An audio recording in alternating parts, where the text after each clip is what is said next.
including a canopy, weather shield, tow bar kit, plus loads more. Get the Z-Max Dual-Mate 4x4 LSM Auto from $45,990 drive away. Plus, enjoy 2 years free scheduled servicing available across the 4x4 range. Terms and conditions apply. Visit your Isuzu dealers in Brisbane. Australia, you can save in every aisle, every day at Coles. Save on Coca-Cola soft drinks, 375ml cans, 24 packs, just $14.10. Save $14.10. That's half price. Good things are happening to prices at Coles. While stocks last, offer ends Tuesday. You're listening to John Stanley, filling in for George and Paul on Brisbane's News Talk 4BC. 131873 is the number. Sitting on the highway. With John Stanley this morning, 131873. They should be coming through in the next 15 minutes. Past 10 you've also send us your emails, 2gb.com, 4bc.com.au. Just a couple of notes. I've had a message from Kerry Ann Kenley, who's out and about this morning. We'll send her a cheerio. Also, the people at Club Central at Hurstville, who looked after us at the St George Grand Final dinner last night. But I'm mentioning that because the entertainment was Darren Carr, who is a refreshingly politically incorrect comedian, but he's also a ventriloquist. This is an old-fashioned art. I've never understood how these people can do it. I've had trouble walking and chewing gum at the same time, but to be able to do that in the way that he does it was quite spectacular. You know, he's very well known, internationally renowned, Darren Carr. Very, very good and very funny. If you see him on the bill somewhere, go along and have a look. You will have a very, very funny night.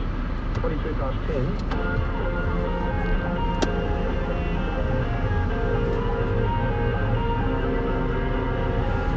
You'd have seen this story. It was on the news earlier in the week. It was an unexploded ordnance. It was found at Anna Bay on a beach there just near Port Stephens on the New South Wales Central Coast. 37-year-old bloke found it, took it home. It ended up exploding. There was some shrapnel that hit his young daughter. 4-year-old. She ended up with some shrapnel wounds, had to be taken to hospital. Was seriously injured, but hopefully she's going to be okay. She's a little girl who's been hit by shrapnel. Now, it would seem there was some sort of flame or sparklers or something that set this thing off, but this is 50, 60, 70 years old. These are old ranges where they were engaging in exercises and practice, and it seems this stuff is right across the country. If you looked at the images of this ordnance, these unexploded bombs, they were just like lumps of very, very rusty metal. And you would look at it and think, well, there's a great souvenir. There's no way you would imagine that inside it, encased, is explosives that could be highly dangerous. It just doesn't look like that. So I thought we'd have a look at this morning and find out the extent to which this stuff's all over the country. Lieutenant Colonel Steve Allen is the Deputy Director, Explosive Ordnance Technical Services with the Defence Forces, who have to look after these things. He's on the line. Steve, good morning. Morning, John. How are you? Not too bad. So when we talk about an ordnances, what are they? Basically, it's any sort of military ammunition or explosive that we generally refer to as ordnance. When we're talking about UXOs, it's any component of our military ordnance, so projectiles, mortars, pyrotechnics, grenades, aerial delivered bombs that have failed to function as designed and essentially sort of lie where they lay after they've been thrown, dropped or projected.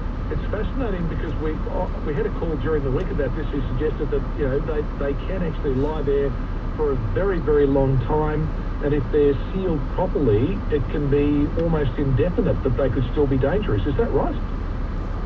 Absolutely, yeah. So internally to most of the shells, they have a high explosive fill, and that explosive fill can still be protected by the external of the shell, which in some cases can be quite thick.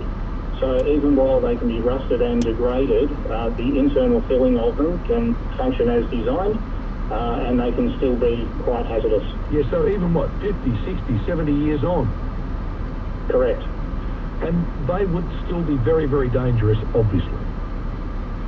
Yes, most certainly, and that's why we have people that are on standby 24/7, 365 days of the year, who respond to police calls when items of this nature are found in the public domain, so that we can provide a quick and rapid response and remove them from the public. How often do you get call-outs? It's very regular. We probably respond to between 600 and 700 call-outs per year across the nation. A couple a day. Correct. Okay, sure. So, and these are all from exercises that have occurred, is that right? It can be from a range of different things. So a lot of areas of Australia were used as ranges in previous wars.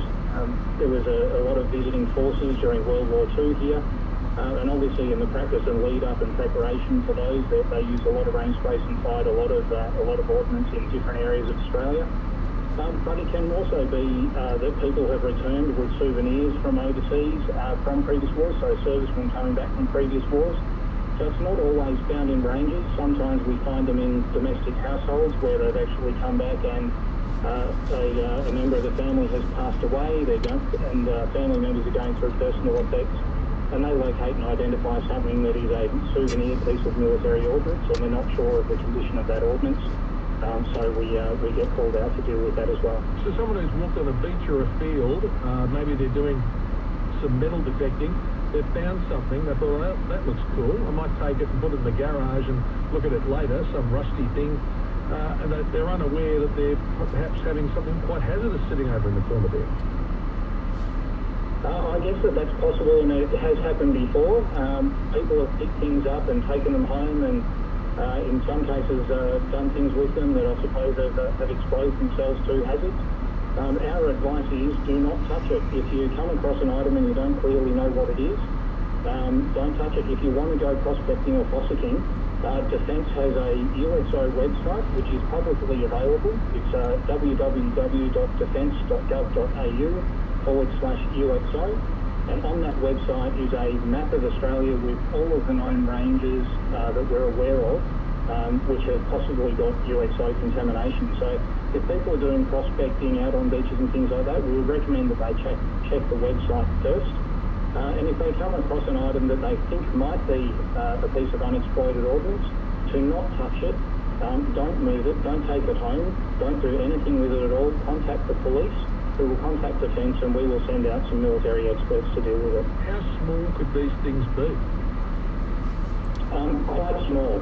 So there are some very small projectiles that contain high explosive fills, and we wouldn't really expect general members of the public to know, understand, or be able to identify which ones contain explosive fills and which don't, and which are fused and which are not. Hence why we would advise you simply don't touch it and call the police, and we will get some experts out to deal with it. We did have a call from a fellow who talked about many years ago being involved in a clean-up at that beach near Port Stephens, and he was explaining why you couldn't clean the whole thing up. The sand shift, you get the tidal movements. Is that the reason why you just can't go in and get rid of all these things? It certainly will be a part of it. The military ordnance, obviously, that's used in ranges, usually they've been used over a number of years. During that time, sands will move and oceans will move items in and out on the beaches. And so as much as we might make our best attempts to clear that land, it's entirely possible that something will show up that we can't have found when we're doing initial clearances. So particularly for beach tidal areas, and sometimes even just because we're getting urban encroachment onto areas that used to be ranges, and there is old buried ordnance. Sometimes they find it in construction of old areas that are now being built out that used to be ranges. So it's not really possible to fully clear all of the land and ensure that it is all completely clear, but we do what we can. Okay, pardon the terminology I'll use just to finish up. Is there one discovery that scared you that you've looked at and just gone, wow? Probably not in particular. There's been a number. Unfortunately, the recent events you've been talking about with people injured is probably some of the worst stuff that we see.